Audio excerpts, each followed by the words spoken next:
শুরু করছি সাফওয়ান গল্পের 19তম পর্ব। সাফওয়ানের বন্ধু রিয়ার মুখে এই কথা শুনে সাফওয়ান উঠে দাঁড়ালো আর রাগান্বিত চোখে তার বন্ধুর দিকে তাকিয়ে বলল, কি বলছিস এইসব? কি হয়েছে খুলে বলতো আমাকে। সাফওয়ানকে এইভাবে রাগান্বিত চোখে তাকাতে দেখে তার বন্ধু কিছুটা ভয় পেয়ে গেল। তখন আমতা আমতা করে বলতে লাগলো, আমি একটা কাজে তোর হবু বউয়ের বাড়ি পাশ দিয়ে যাচ্ছিলাম, তখন দেখলাম তোর হবু বউ পুকুর পাড়ে বসে আছে।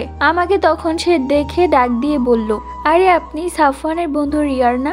এখানে আসুন, আপনার সাথে আমার দরকারি কথা আছে। আমি কথাটা শুনে প্রচন্ড অবাক হয়েছিলাম। কি এমন দরকারি কথা থাকতে পারে যে আমার সাথে বলতে হবে? তারপরও যেহেতু তুই ওকে পছন্দ করিস তাই আমি সেই মান্য করে ওর কাছে গিয়েছিলাম। এরপর সে আমাকে যা বললো তা শোনার জন্য আমি মোটেও প্রস্তুত ছিলাম না। সে আমাকে বলল সে নাকি আমাকে খুব পছন্দ করে ফেলেছে যখন আমাকে প্রথম দেখেছিল, আর এটাও বলেছে যে আপনার বন্ধু সাফওয়ানকে আমার একদমই পছন্দ না। কেমন দেখা যায় সে অবশ্য নিজেকে অনেক বেশি সুদর্শন মনে করে, আমি মনে করি না। আমার তো আপনাকে ভালো লাগে, আপনি যদি রাজি থাকেন তাহলে আমরা দুজন বিয়ে করতে পারি। জানিস সাফওয়ান, এই কথা শুনে আমার পায়ের নিচ থেকে মাটি সরে গিয়েছিল। এই কি বলছে মেয়েটা? তখন আমি মেয়েটাকে বললাম, আপনার মাথা ঠিক আছে ভাবি? কি বলছেন এইগুলো? আপনাকে আমার বন্ধু সাফওয়ান পছন্দ করে আর এইগুলো জেনেও আপনি এই কথা বলছেন? এরপর সেই মেয়েটা ব্যঙ্গ করে আরো অনেক কিছুই বলেছে। তাই সাফওয়ান, আমি চাই না এইরকম একটা মেয়ের জন্য তোর জীবনটা নষ্ট হয়ে যাক, তাই আমি তোকে আগে থেকেই বলে দিলাম।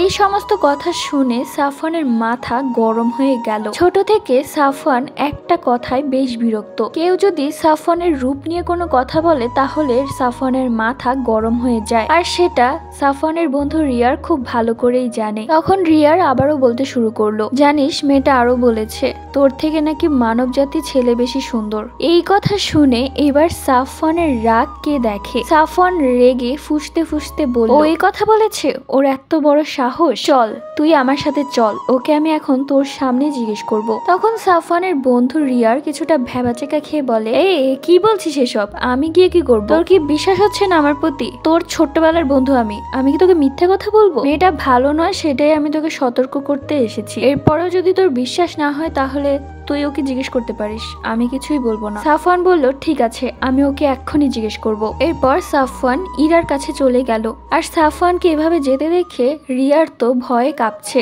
এইবার মনে হয় রিয়ার ফেসে যাবে। সাফওয়ান ইরার কাছে এসে হাজির আর রাগে ফুঁসতে ফুঁসতে বলল, ছি ইরা, তোমাকে আমি এরকম মেয়ে কখনোই ভাবতে পারিনি। শেষমেশ তুমি আমার বন্ধুর দিকে নজর দিয়েছো, আমাকে অসুন্দর বলেছো। তোমার নজর এত খারাপ? এইসব কথা শুনে ইরা প্রচন্ড অবাক হয়ে যায় এবং রাগান্বিত কণ্ঠে বলে, আপনি কেন এসেছেন আমার কাছে? আপনি আর কোনোদিনও আমার কাছে আসবেন না। এই কথা শুনে সাফওয়ান বুঝতে পারলো তার বন্ধু ঠিক কথাই বলেছে। পরবর্তী